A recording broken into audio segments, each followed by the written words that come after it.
أعوذ بالله من الشيطان الرجيم بسم الله الرحمن الرحيم تیسرا پارہ 13 سے 14 رکوع تک تلاوت اور ترجمہ پڑھ رہا ہوں۔ اللہ پاک اپنی بارگاہ میں قبول اور منظور کرے اور مجھے صحیح پڑھنے کی توفیق دے، آمین ثم آمین۔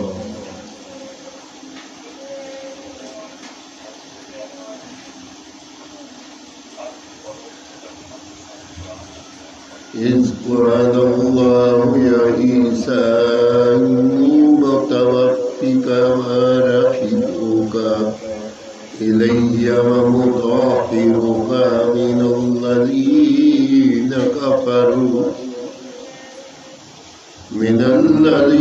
كفروا وجاعل للذين تبعوك فوق الذين كفروا إلى يوم القيامة ثم إلي مرجعكم فأحكم بينكم فيما كنتم فيه تختلفون فأما الذين كفروا فأعذبهم عذابا شديدا في الدنيا والآخرة وما لهم من ناصرين وأما الذين آمنوا وعملوا الصالحات فيوفيهم أجورهم والله لا يحب الظالمين ذلك نتلو عليك من الآيات والذكر الحكيم إن مثل عيسى عند الله كمثل آدم خلقه من تراب ثم قال له كن فيكون۔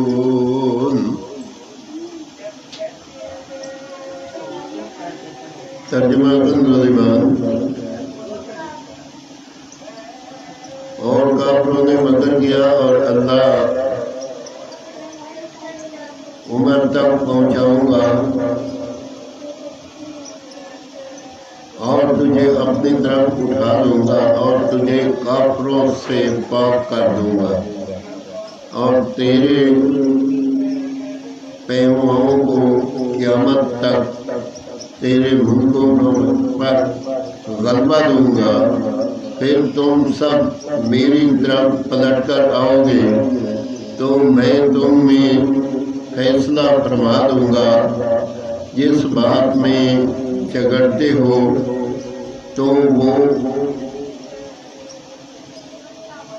وہ جو کافر ہوئے میں انہیں دنیا و آخرت میں سخت عذاب کروں گا اور ان کا کوئی مددگار نہ ہوگا، اور وہ جو ایمان لائے اور اچھے کام کیے اللہ ان کا نیک انعام انہیں بھرپور دے گا، اور ظالم اللہ کو نہیں بھاتے۔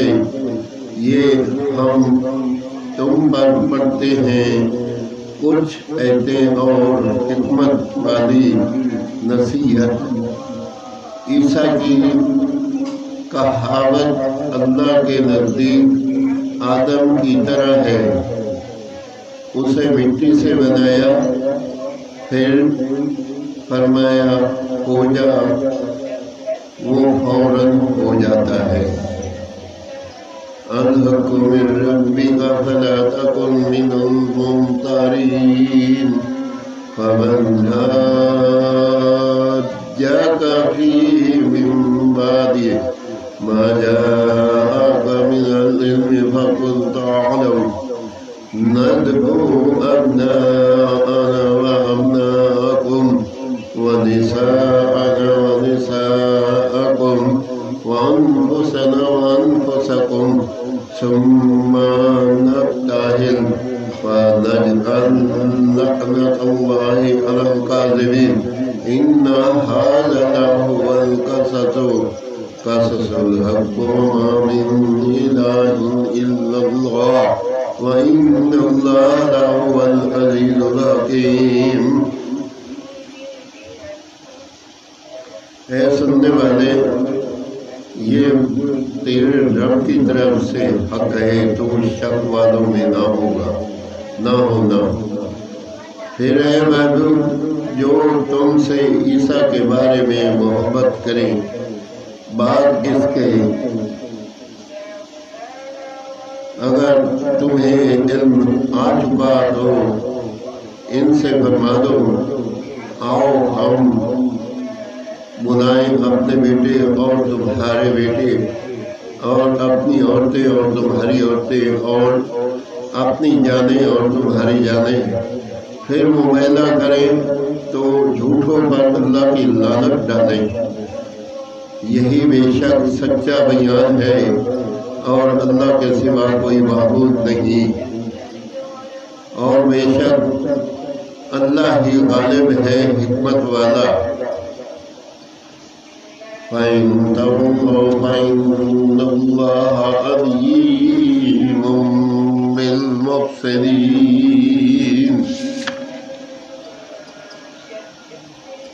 پھر اگر وہ منہ پھیریں تو اللہ فسادیوں کو جانتا ہے۔ آمین ثم آمین۔ تیسرا پارہ 13 سے 14 رکوع تک کا تلاوت اور ترجمہ میں نے پڑھا۔ اللہ پاک اپنی بارگاہ میں قبول اور منظور کرے، اور اس میں کوئی غلطی ہو تو اللہ تعالیٰ معاف فرمائے۔ یا اللہ، قرآن پاک کے صدقے سے، حضور پاک صلی اللہ علیہ وسلم کے صدقے سے گھر میں جو بیماریاں ہیں تو شفا دے۔ یا اللہ، تو رحیم کریم ہے، اس قرآن پاک کی تلاوت کے صدقے سے گھر میں شفا دے، امن دے، سکون دے۔ یا اللہ، جو قرآن پاک لائے اس کی رحمت گھر میں نازل فرما، تیری کلام پاک ہے۔ یا اللہ، ہمارے والدین کی بخشش کر، بہن بھائیوں کی، عزیز و اقارب رشتہ داروں کی، ان کو جنت الفردوس میں اعلیٰ مقام دے، ان کے صدقے سے ہماری بھی بخشش فرما، اور جنت الفردوس میں اعلیٰ مقام دے۔ یا اللہ، تو رحیم کریم رحمت نازل فرما، اور جو بیمار ہیں ان کو شفائے کاملہ عطا فرما، جو پریشان ہیں ان کی پریشانیاں دور فرما۔ یا اللہ پاک، جو قرضے میں ہیں ان کے قرضے کا ذریعہ بنا دے۔ یا اللہ، جو کسی وجہ سے بھی پریشان ہے، یا اللہ ان کے لیے ذریعہ اسباب بنا دے، ان کی پریشانیاں دور فرما دے۔ یا پروردگار عالم، ہماری وہ دعا قبول کر جو حضور پاک نبی کریم صلی اللہ تعالیٰ علیہ وسلم مانگتے تھے۔ یا اللہ، ہمیں صراط مستقیم پہ چلنے کی توفیق دے، حضور پاک صلی اللہ علیہ وسلم کی سنت کے طریقے کے مطابق زندگی گزارنے کی توفیق دے۔ یا پروردگار عالم، تو رحیم کریم شر شیطان لوگوں سے بچا، یاد و تعویذ کرنے والوں سے بچا۔ یا اللہ، ان کو دنیا میں بھی ان کا دکھا دے اور آخرت میں بھی۔ یا اللہ، تو رحیم کریم رحم فرما، کرم فرما۔ یا پروردگار عالم، اولاد کو صراط مستقیم پہ چلنے کی توفیق دے، برائی کی عادت چھڑا دے۔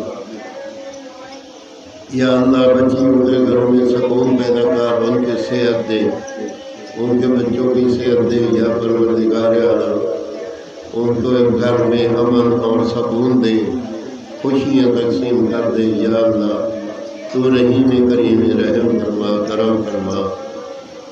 جب دنیا فانی سے رخصت ہو حضور پاک نبی کریم صلی اللہ علیہ وسلم کا دیدار ہو اور زبان پہ ہو بحق لا الہ الا اللہ محمد رسول اللہ صلی اللہ علیہ وسلم. آمین ثم لا